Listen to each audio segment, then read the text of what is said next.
Assalamualaikum warahmatullahi wabarakatuh. Halal bihalal dilakukan sebagai media untuk memperkokoh silaturahmi dan juga persaudaraan. Meskipun tidak ada dalam ajaran agama Islam di Indonesia, halal bihalal justru menjadi momentum dan tradisi yang kuat untuk mempererat tali silaturahmi setelah Hari Raya Idul Fitri. Pada kesempatan kali ini saya akan mengajak Anda untuk membahas mengenai kearifan lokal halal bihalal sebagai media silaturahim Nusantara. Tentunya masih bersama dengan Profesor Dr. Kiai Haji Said Akil Siraj selaku Ketua Umum PBNU. Kita bahas lengkapnya dalam Risalah.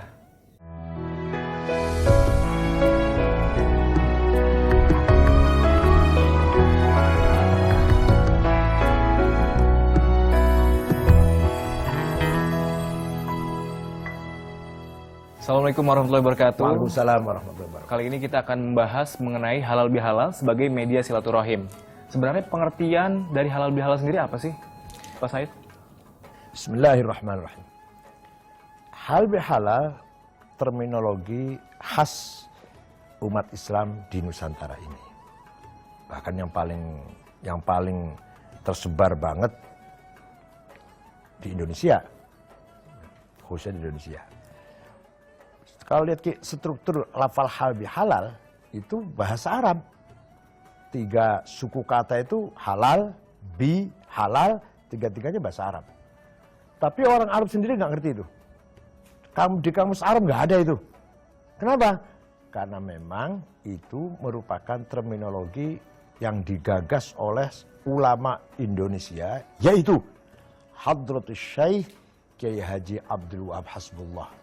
Orang kedua pendiri Nahdlatul Ulama. Jadi pendiri NU itu pertama Kiai Hashim, orang keduanya Kiai Wahab. Artinya tangan kanannya itu Kiai Wahab.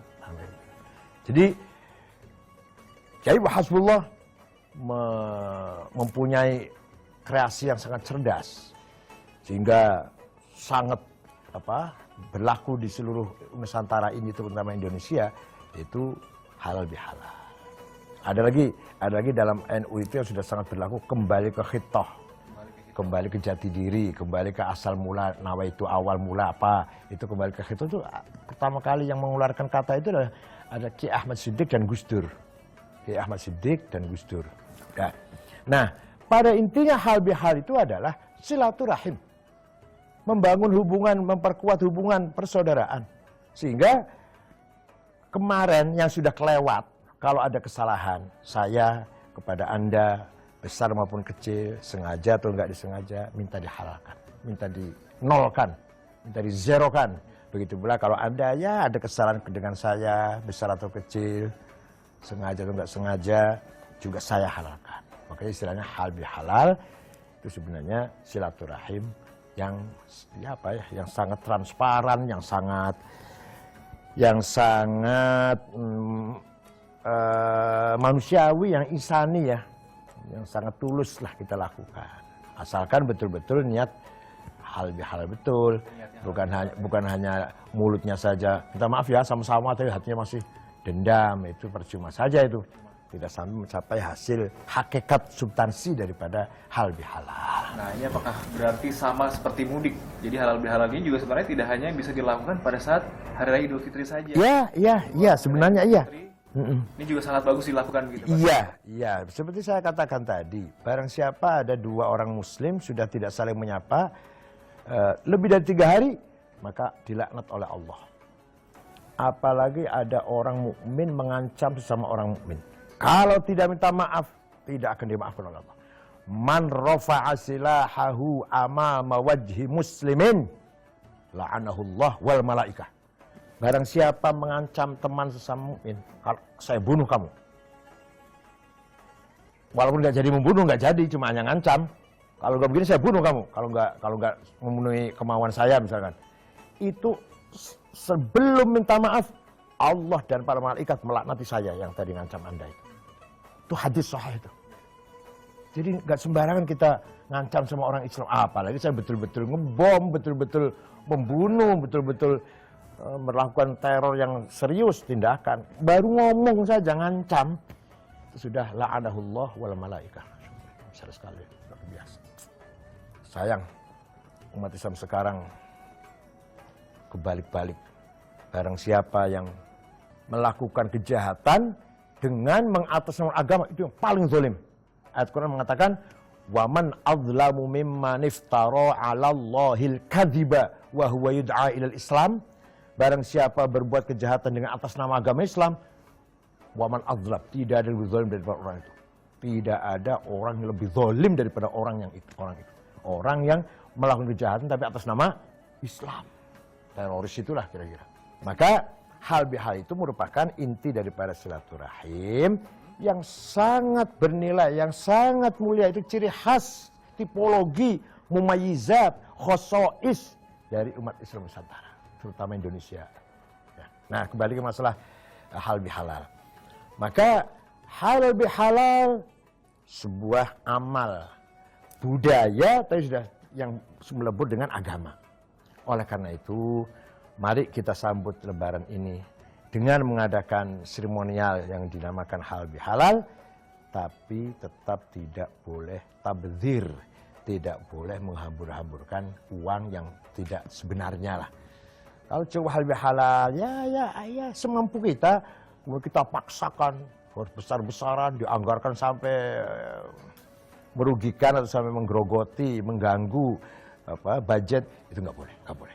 Nanti tidak kena, kita tidak mendapatkan substansi tujuan daripada hal itu. Oleh karena itu, saya jamin, selama kita masih pegang budaya Nusantara itu, hal bihalal, tajmudik itu, insya Allah Islam Indonesia akan selalu Islam yang ramah, moderat, toleran, Islam yang betul-betul membawa rahmat, bukan Islam bawa malapetaka dan sebagainya. Kekerasan yang ada di Indonesia ini bukan asli, bukan genuine, porsinil wataknya Indonesia, tidak. Pengebom itu dari Timur Tengah itu pengaruhnya itu, dari Arab itu, dari Afghanistan itu. Nah, di Indonesia sebenarnya watak asli Indonesia menolak hal-hal seperti itu. Kok ada? Berarti itu budaya asing itu yang tidak masuk Indonesia, bukan asli Islam Indonesia. Tidak ada kiai di kampung atau kiai dimanapun mengajarin orang suruh bunuh, suruh ngebom, nggak ada. Kiai-kiai semua mengajarkan murid-muridnya yang akur, yang rukun, yang saling membantu, gotong royong. Lihat kiai-kiai NU di kampung-kampung. Nah, oleh karena itu, halal bihalal merupakan ciri khas budaya yang sangat baik, ciri khas budaya Islam Nusantara. Ya, halal bihalal seperti yang dibilang oleh Pak Said tadi merupakan suatu budaya yang sudah mengakar gitu ya, Pak, di masyarakat Indonesia. Kemudian juga artinya ini bisa dibilang saling memaafkan, saling menghalalkan. Artinya jika memang sesama manusia saling salah, segera saling memaafkan, menghalalkan. Dan tidak hanya di bulan Ramadan saja, tapi juga di bulan lainnya juga malah lebih bagus gitu Pak ya. Oke, kami akan kembali lagi dengan perbincangan mengenai halal bihalal ini. Tetaplah bersama kami di Risalah. Kembali di Risalah, sebelumnya kita sudah membahas mengenai apa sih pengertian halal bihalal dan bagaimana sejarah halal bihalal sebenarnya di Indonesia. Tadi sudah dijawab oleh Pak Kiai Haji Said Atta Siraj. Dan kali ini saya ingin bertanya Pak mengenai hukum dalam halal bihalal sendiri dalam Islam seperti apa sebenarnya? Kalau melihat bahwa itu silaturahim, hukumnya wajib. Hukumnya wajib ya? Silaturahim wajib hukumnya. Oke. Sebaliknya memutuskan tali rahim, memutuskan silaturahim juga dosa besar. Dosa besar tadi sudah saya sampaikan. Tidak ada dosa yang lebih cepat dibalas di muka bumi ini kecuali dua. Satu, pejabat yang menindas, yang kejam. Dan kedua, pemutus tali persaudaraan. Itu cepat sekali dibalas di dunia ini, bukan hanya nunggu di akhirat. Jadi, hal bihalal yang intinya adalah silaturahim, hukumnya wajib. Tapi seremonialnya atau apa ya? Kalau tadi silaturahim kan intinya itu, seremonialnya, kelengkapan atau budayanya, ya tidak wajib, itu budaya namanya.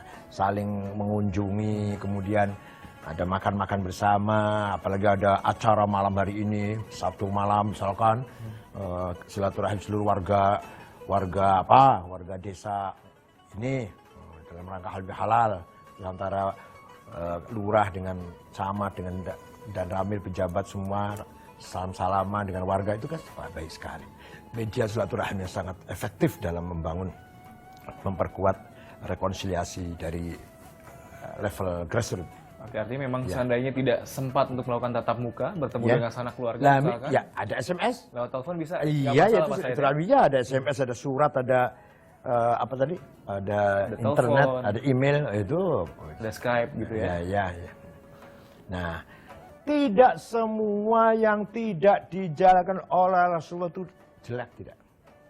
Quran mengatakan, "Wa ma atakumur rasulu fakhudhuh wa ma nahakum anhu fantahu."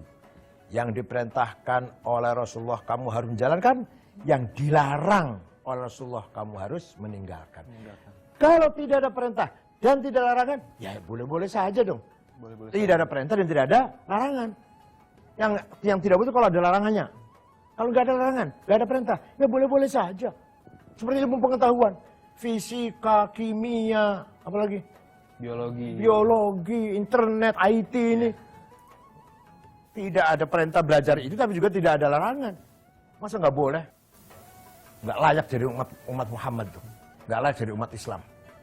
Karena Nabi Muhammad mengatakan, antum a'lamu bi umuri dunyakum. Jadi suatu ketika begini.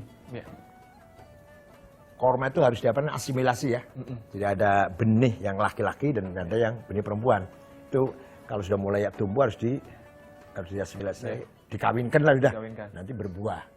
Nah, suatu ketika Nabi baru saja pindah ke Madinah, di Mekah nggak ada korma, di Madinah banyak. Ya. Allah nggak usah digitukan, kalau Allah menghendaki berbuah juga berbuah. Gitu. Betul, sahabat apa namanya tidak melakukan itu, ternyata nggak berbuah. Ternyata nggak berbuah. Nabi Muhammad mengatakan, antum a'lamu bi umuri dunyakum. Engkau lebih paham, lebih mengerti tentang urusan-urusan dunia. Silahkan kamu lakukan apa saja yang sekiranya untuk kemajuan kesejahteraan. Saya ahli agama, gitu-gitulah. Kalau agama saya, tapi untuk urusan itu saya lah, itu saya ini. Saya nggak pernah bicara tentang hal-hal yang saya nggak ngerti. Komputer kan saya nggak ngerti. Apalagi misalkan perbankan, moneter saya nggak ngerti. Saya nggak pernah mencaci maki, wah itu bid'ah, saya nggak ngerti kok. Ya, kalau agama barangkali saya ngerti lah ya, dikit-dikit. Kalau agama, lah begitu pula yang bukan ahlinya agama, yang bukan takhusus agama, jangan bicara-bicara agama. Jangan menjawab pertanyaan masalah agama. Nanti salah semua nanti. Seperti saya ditanya masalah perbankan, masalah moneter, masalah teks amnesti ini. Saya nggak ngerti kok. Saya nggak akan jawab, saya nggak ngerti. Agama silahkan, barangkali saya bisa kalau agama, insya Allah. Tapi kalau yang lain jangan ke saya. Begitu pula saudara-saudara saya yang bukan ahli agama, jangan sekali-kali mengeluarkan kata-kata bid'ah, salah, sesat. Orang nggak ngerti agama, aku berani-berani mengeluarkan, bukan bidangnya. Seperti saya berani-berani mengeluarkan pendapat tentang moneter, tentang kebijakan teks amnesti, tentang kebijakan fiskal. Nah, saya nggak ngerti kok ikut ngomong gitu. Nah, ini masih mengenai halal bihalal nih Pak. Ya. Ada nggak sih dalil atau Ya tidak ada, hadis kalau yang- dalil istilah halal bihalal nggak ada. Tapi itu tadi, tidak semua yang tidak ada dalilnya itu dilarang. Oke. Tidak semua yang tidak ada dalilnya itu kemudian dilarang. Itu tadi. Ilmu-ilmu yang tidak ada dalilnya sama sekali. Kimia, fisika, apalagi Biologi, atom, biologi. akuntansi. Semua. Apa kalau nggak ada di Quran terus kemudian jangan, nggak boleh. Artinya halal bihalal ini bisa menjadi sebagai sebuah media silaturahim. Ya itu budaya telah ya. menyatu dengan agama, sangat baik sekali. Budayanya menjadi kuat, agamanya menjadi syiar. Enggak usah halal bihalal lah. Halal bihalal barangkali kelihatan sekali Islam ya. Artinya kelihatan sekali ajaran silaturahim. Ada lagi misalkan hari-hari yang tradisi di Jawa sudah berlaku. Ketika akan panen, supaya panennya berhasil, orang Jawa dulu menyambut kedatangan Dewi Sri. Dewi itu dewa perempuan, yang menjaga tanaman. Oleh para wali, nggak dilarang itu. Asalkan diganti isinya acara itu. Baca Quran, baca sholawat, baca tasbih, bagus sudah.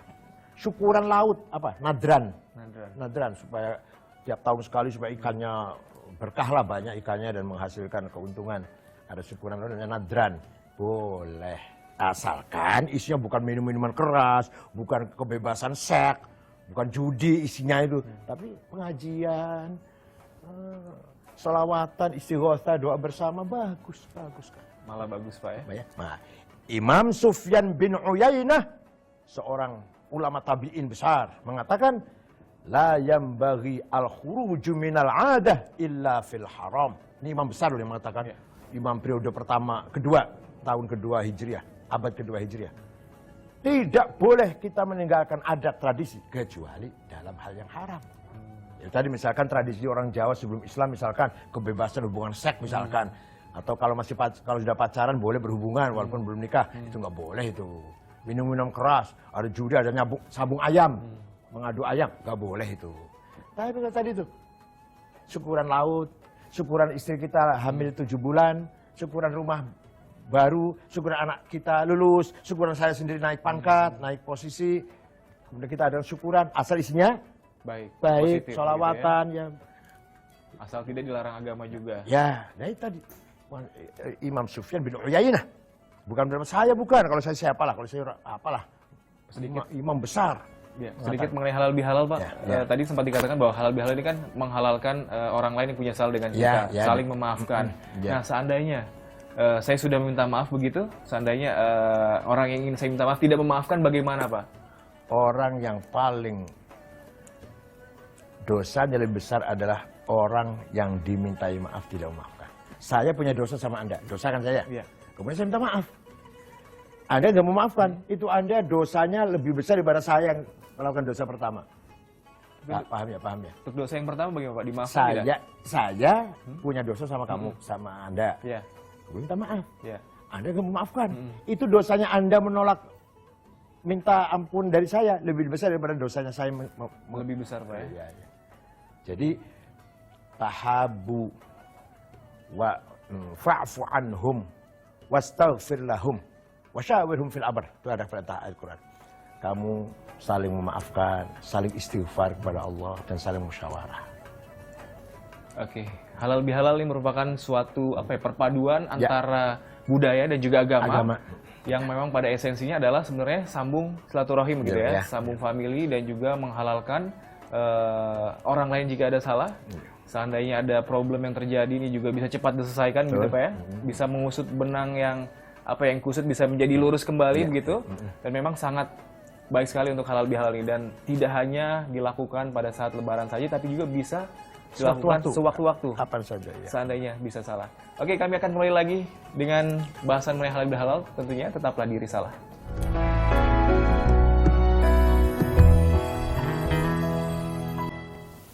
Ya, kembali di Risalah masih bersama dengan Profesor Dr. Kiai Haji Said Akhil Siraj selaku Ketua Umum PBNU. Ya, kita kembali lagi bicara mengenai halal bihalal, Pak. Ini sebagai media silaturahim Islam Nusantara. Sebenarnya apakah ada garis besar nih antara halal bihalal sebagai media silaturahim dengan Islam Nusantara sendiri? Nah, ya ada dong, karena itu tadi terminologi halal bihalal tadi sudah saya katakan cipta gagasan Kiai Wahab, Kiai Nahdlatul Ulama Indonesia. Ya, di luar negeri, di Arab nggak ada istilah halal bihalal. Yang paling penting lagi nih, ada yang tadi dari awal saya lupa. Halal bihalal itu adalah berdoa, mendoakan satu sama lain. Maka isinya adalah ja'alanallahu wa iyyakum min aidina wal faizin. Mudah-mudahan Allah menjadikan kita semua orang yang kembali ke jalan yang benar, ke fitrah, dan wal faizin, orang-orang yang menang melawan hawa nafsu. Itu doa itu. Jadi min aidina wal faizin itu doa itu. Jangan dikira min aidina minta maaf, wal faizin sama-sama, bukan. Kalau itu namanya saling maaf, saling minta maaf itu silaturahim. Tapi ketika ucapan min aidin faizin itu doa itu.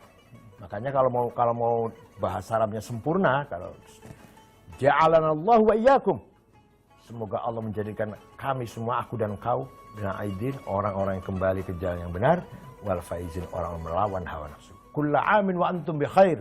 Setiap tahun mudah-mudahan Anda atau kita semua menjadi orang yang baik-baik, yang berbahagia. Oke, tidak hanya saling maafkan tapi juga ada doanya ternyata. Itu doa, min aidin faizin itu doa itu. Oke, untuk tradisi halal bihalal sendiri sebenarnya yang benar dalam ajaran Islam seperti apa sih, Pak? Ya kalau silaturahim ya kita saling berjumpa tatap muka dengan hati yang tulus, saling memaafkan. Nah, kemudian budayanya adalah ada makan bersama, ada minum bersama, ada ada sajian dimakan bersama. Kalau nggak makan ya nggak lucu lah. Kita ketemu orang jauh-jauh, kemudian nggak ada minuman, nggak ada kosong, seperti bulan puasa gini kosong-kosongan, ya nggak lucu lah. Maka tidak termasuk juga ikramud duyuf, menghormati tamu. Maka sangat baik sekali budaya halal bihalal, kemudian ada syukuran atau ada menampilkan kegembiraan. Kita sudah selesai puasa 1 bulan, ya makan-makan. Asal sekali lagi tadi jangan melebihi kemampuan.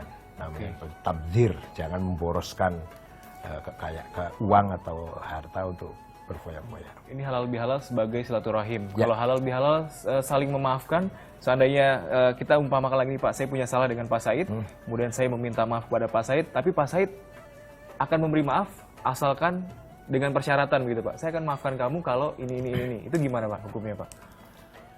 Untuk Ada tiga hal. Fa in aqabtum fa'uqibu bimithli ma aqabtum bih wala in sabartum lahu wa khairul lis-sabirin. Saya punya salah sama Anda. Saya bisa maafkan kalau gini-gini, itu boleh-boleh saja. boleh-boleh saja. Tapi akan lebih baik, akan lebih mulia, akan lebih terhormat kalau saya menjadi orang sabar. Saya maafkan. Wala in sabartum lahu wa khairul sabirin. Tapi kalau kamu sabar, sudah maafkan dah, nggak ada syarat-syarat, nggak ada. Maka yang paling jelas utang, yang paling jelas masalah utang lah. Misalkan Anda punya utang sama saya Rp1.000, Rp5.000. Terus ada, saya belum bisa bayar, dihalalkan saja ya. Nggak bisa. Utang ya harus utang dong, lain. Itu boleh-boleh saja, itu boleh, hak saya. Harus bayar, walaupun Rp5.000, walaupun apa harus bayar. Kalau sekarang belum punya, ya kapan punya? Punya harus bayar. Tapi kalau saya, oke, saya maafkan, sedekah saja. Itu lahu wa khairus sabirin. Itu sangat baik sekali. Jadi celah-celah kita menjadi orang paling baik dengan Allah, paling dekat dengan Allah itu ada. Boleh membalas, boleh menagih, boleh menuntut, tapi kalau itu dihapus, kita menjadi orang yang hamba yang paling dekat dengan Allah. Itu luar biasa. Spiritual sudah, kalau itu sudah spiritual, kita punya sikap sabar. Oke, tadi dari si mudik itu juga sempat disebutkan sebagai salah satu upaya untuk membangun akhlakul karimah. Ya, apakah halal bihalal juga sama? Sama, ya. Akhlakul karimah yang berakhir berujung peaknya adalah puncak adalah membangun spiritual. Kita punya makom ya, kita punya status di depan Allah. Apa status kita ini? Hamba yang soleh, hamba yang sabar, hamba yang bersyukur, hamba yang bertawakal, hamba yang berzuhud, dan seterusnya. Oke, baik. Terima kasih Pak Said. Kalau bisa saya simpulkan lagi, halal bihalal ini, meski tidak hanya saling memaafkan begitu Pak ya, tapi juga ada doa yang terkandung di dalamnya. Kemudian halal bihalal ini juga bisa dibilang kita bisa kembali lagi menjadi orang yang fitrah, kemudian meraih kemenangan, bisa dilakukan dengan cara saling berjumpa, saling memaafkan gitu ya. Dan juga tidak hanya dilakukan selama bulan Ramadan saja, bulan Lebaran saja, bulan Syawal saja, tapi juga bisa di luar bulan yang lain begitu. Setiap saat. Begitu ada salah, langsung saling memaafkan gitu ya.